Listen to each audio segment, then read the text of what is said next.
I'm often asked, what surprised you about the book? And I said that I got to write it. I would have never imagined that. Not in my wildest dreams did I think, I don't even consider myself to be an author. And I'm often asked, why do you think so many people have read this? This thing's selling still about 1 million copies a month.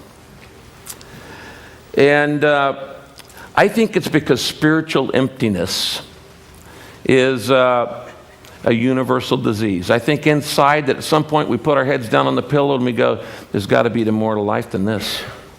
Get up in the morning, go to work, come home, watch TV, go to bed. Get up in the morning, go to work, come home, watch TV, go to bed. Go to parties on weekends. A lot of people say, I'm living. No, you're not living. That's just existing. Just existing. I really think that there's this inner desire. I do believe what Chris said. I believe that you're not an accident. Your parents may not have planned you, but I believe God did. I think they're accidental parents. There's no doubt about that. I don't think they're accidental kids. And I think you matter. I think you matter to God. I think you matter to history. I think you matter to this universe. And I think that the difference between what I call the survival level of living, the success level of living, and the significance level of living is, do you figure out what on earth am I here for? I meet a lot of people who are very smart and say, but why can't I figure out my problems? And I meet a lot of people who are very successful who say, why don't I feel more fulfilled? Why do I feel like a fake? Why do I feel like I've got to pretend that I'm more than I really am? I think that comes down to this issue of meaning, of significance, of purpose. I think it comes down to this issue of, why am I here? What am I here for? Where am I going? These are not religious issues. They're human issues. I wanted to tell Michael before he spoke that I really appreciate what he does because it makes my life work a whole lot easier. As a pastor, I do see a lot of kooks. And I have learned that there are kooks in every area of life. Religion doesn't have a monopoly on that, but there are plenty of religious kooks. There are secular kooks. There are smart kooks, dumb kooks. There are people. A lady came up to me the other day and she had a white piece of paper. Michael, you'll like this one. And she said, what do you see in it? And I looked in and I said, well, I don't see anything. And she goes, well, I see Jesus, and started crying and left. I'm going, okay, fine. Good for you. When the book became the best-selling book in the world for the last 3 years, I kind of had my little crisis. And that was, what is the purpose of this? Because it brought in enormous amounts of money. When you write the best-selling book in the world, it's tons and tons of money. And it brought in a lot of attention, neither of which I wanted. When I started Saddleback Church, I was 25 years old. I started it with one other family. And in 1980. And I decided that I was never going to go on TV because I didn't want to be a celebrity. I didn't want to be a, quote, evangelist, televangelist. That's not my thing. And all of a sudden it brought a lot of money and a lot of attention. I don't think, now this is a worldview, and I will tell you, everybody's got a worldview. Everybody's betting their life on something. You're betting your life on something. You just better know why you're betting what you're betting on. So everybody's betting their life on something. And when I made a bet, I happen to believe that Jesus was who he said he was. But everybody's got, and I believe in a pluralistic society, everybody's betting on something. And when I started the church, I had no plans to do what it's doing now.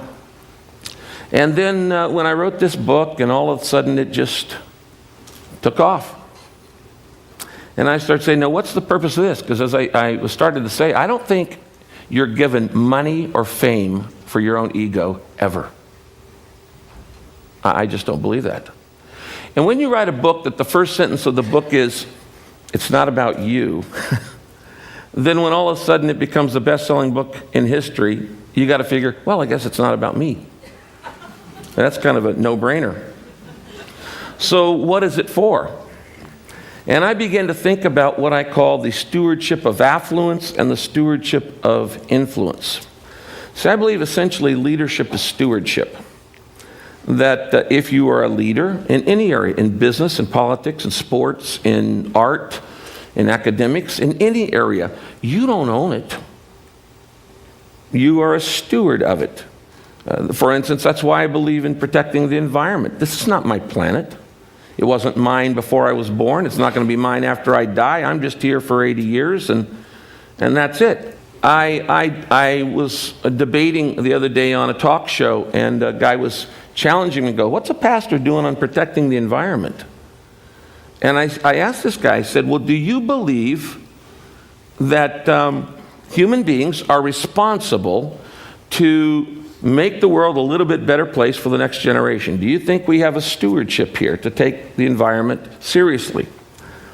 And he said, no. I said, no, you don't. I said, let me make this clear again. Do you believe that as human beings, I'm not talking about religion, do you believe that as human beings it is our responsibility to take care of this planet and make it just a little bit better for the next generation? And he said, no, not any more than any other species. When he said the word species, he was revealing his worldview. And he was saying, I'm no more responsible to take care of this environment than a duck is. Well, now, I know a lot of times we act like ducks, but you're not a duck. You're not a duck. And you are responsible. That's my worldview. And so you need to understand what your world is, the worldview is. The problem is most people never really think it through. They never really codify it or qualify it or quantify it and say, this is what I believe and this is why I believe what I believe. I don't personally have enough faith to be an atheist. But you may. Your worldview, though, does determine everything else in your life because it determines your decisions, it determines your relationships, it determines your level of confidence, it determines really everything in your life. What we believe, obviously, and you know this, determines our behavior, and our behavior determines what we become in life. So all of this money started pouring in, and all of this fame started pouring in, and I'm going, what do I do with this? My wife and I first made 5 decisions on what to do with the money. We said, first, we're not going to use it on ourselves. I didn't go out and buy a bigger house. I don't own a guest house. I still drive the same 4-year-old Ford that I've driven. We just said we're not going to use it on us. The second thing was I stopped taking a salary from the church that I pastor. Third thing is I added up all that the church had paid me over the last 25 years, and I gave it back. And I gave it back because I didn't want anybody thinking that I do what I do for money. I don't. In fact, personally, I've never met a priest or a pastor or a minister who does it for money. I know that's the stereotype. I've never met one of them. Believe me, there's a whole lot easier ways to make money. Pastors are like on 24 hours a day call. They're like doctors. I left late today. I'd hoped to be here yesterday because my father-in-law is in his last probably 48 hours before he dies of cancer. And I'm watching a guy who's lived his life. He's now in his mid-80s. And he's dying with peace. You know, the test of your worldview is not how you act in the good times. The test of your worldview is how you act at the funeral. And having been through literally hundreds, if not thousands of funerals, it makes a difference. It makes a difference what you believe.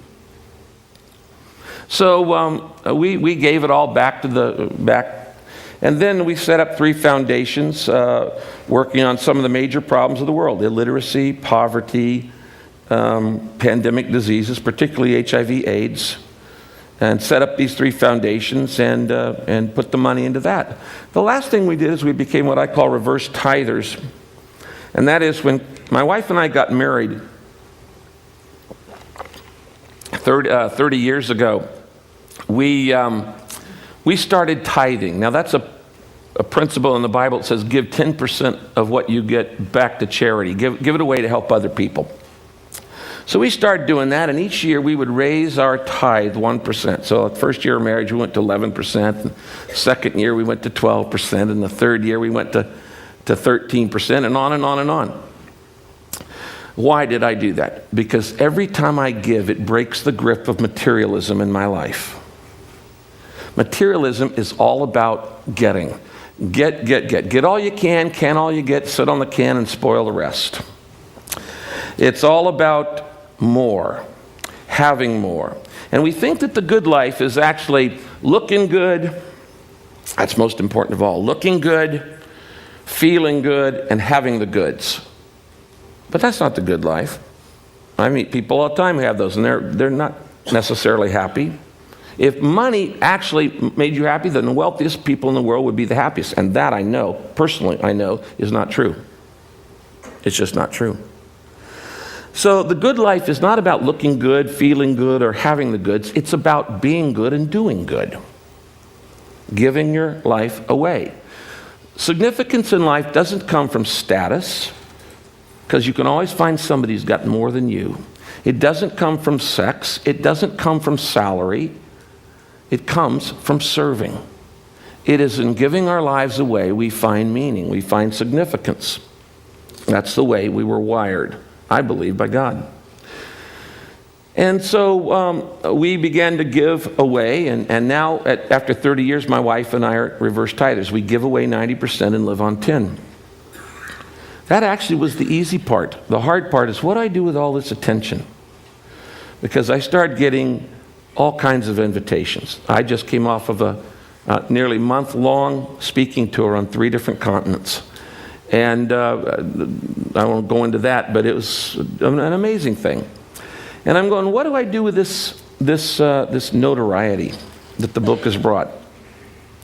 And being a pastor, I started reading the Bible. There's a chapter in the Bible called Psalm 72, and it's Solomon's prayer for more influence.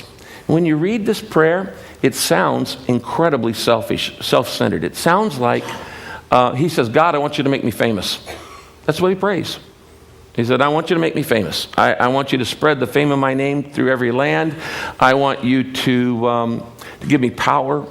I want you to make me famous. I want you to give me influence. And it just sounds like the most egotistical request you could make if you were going to pray.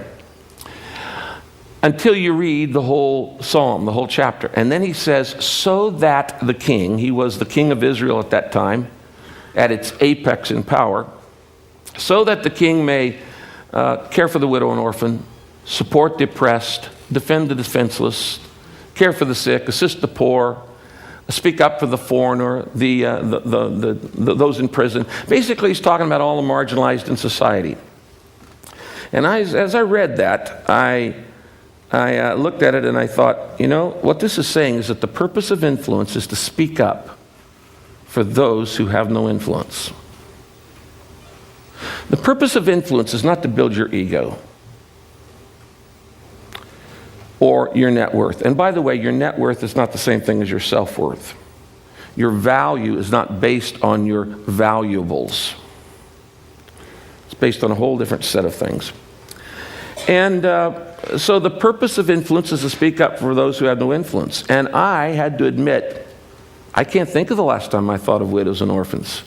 They're not on my radar. I pastor a church in one of the most affluent areas of America. There are a bunch of gated communities.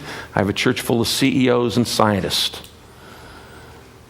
And I could go 5 years and never, ever see a homeless person. They're just not in my pathway. Now they're 13 miles up the road in Santa Ana. So I had to say, okay, I will use whatever affluence and whatever influence I've got to help those who don't have either of those. There's a story in the Bible about Moses. Whether you believe it's true or not really doesn't matter to me. But Moses, if you saw the movie The 10 Commandments, Moses goes out and there's this burning bush and God talks to him and God says, Moses, what's in your hand? I think that's one of the most important questions you'll ever be asked. What's in your hand? Moses says, it's a staff. It's a shepherd's staff. And God says, throw it down. And if you saw the movie, he throws it down and it becomes a snake. And then God says, pick it up. And he picks it back up again and it becomes a staff again. Now I'm reading this thing and I'm going, what is that all about? Okay, what's that all about? Well, I do know a couple things. Number one, God never does a miracle to show off. It's not just, wow, isn't that cool? And by the way, my God doesn't have to show up on cheese bread. If God's going to show up, he's not going to show up on cheese bread. Okay? This is why I love what Michael does, because it's like, okay, if he's debunking it, then I don't have to. But my God doesn't show up on sprinkler images. He got a few more powerful ways than that to do whatever he wants to do. But he doesn't do miracles just to show off. Second thing is, if God ever asks you a question, he already knows the answer. Obviously, if he's God, then that would mean that when he asks the question, it's for your benefit, not his. So he's going, what's in your hand? Now, what was in Moses' hand? Well, he was a shepherd's staff. Now, follow me on this. This staff represented three things about Moses' life. First, it represented his identity. He was a shepherd. It's the symbol of his own occupation. I am a shepherd. It's a symbol of his identity, his career, his job. Second, it's a symbol of not only his identity, it's a symbol of his income, because all of his assets are tied up in sheep. In those days, nobody had bank accounts or American Express cards or hedge funds. Your assets are tied up in your flocks. So it's a symbol of his identity, and it's a symbol of his income. And the third thing, it's a symbol of his influence. What do you do with a shepherd's staff? Well, you move sheep from point A to point B with it, by hook or by crook. You pull them or you poke them, one or the other. So he's saying, you're going to lay down your identity. What's in your hand? You've got identity, you've got income, you've got influence. What's in your hand?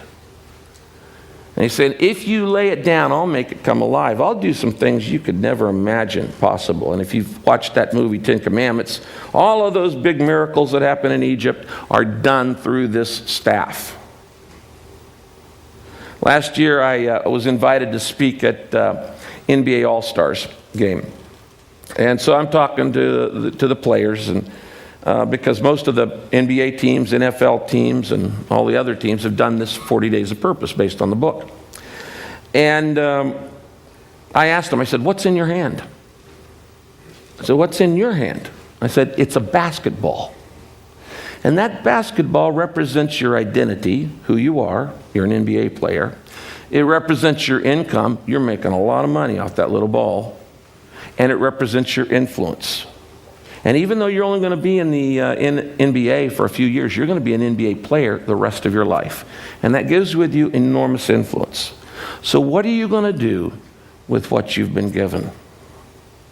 And I guess that's the main reason I came up here today to all of you very bright people at TED, is to say, what's in your hand? What do you have that you've been given? Talent, background, education, freedom, networks, opportunities, wealth, ideas, creativity. What are you doing with what you've been given? That to me is the primary question about life. That to me is what being purpose-driven is all about. In the book, I talk about how you're wired to do certain things. You're shaped with little acrostics: spiritual gifts, heart, ability, personality, and experiences. These things shape you. And if you want to know what you ought to be doing with your life, you need to look at your shape. What am I wired to do? Why would God wire you to do something and then have you do it? If you're wired to be an anthropologist, you be an anthropologist. If you're wired to be an underseas explorer, you be an underseas explorer. If you're wired to make deals, you make deals. If you're wired to paint, you paint. Did you know that God smiles when you be you? When my kids are little, they're all grown now, I have grandkids. I used to go in and sit on the side of their bed, and I used to watch my kids sleep.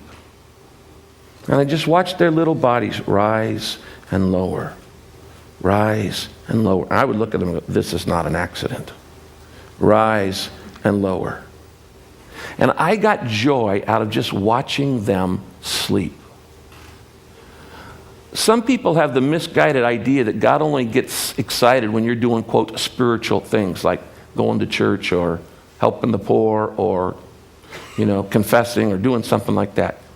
The bottom line is God gets pleasure watching you be you. Why? He made you. And when you do what you were made to do, he goes, that's my boy. That's my girl. You're using the talent and the ability that I gave you. So my advice to you is look at what's in your hand, your identity, your influence, your income, and say, it's not about me. It's about making the world a better place. Thank you.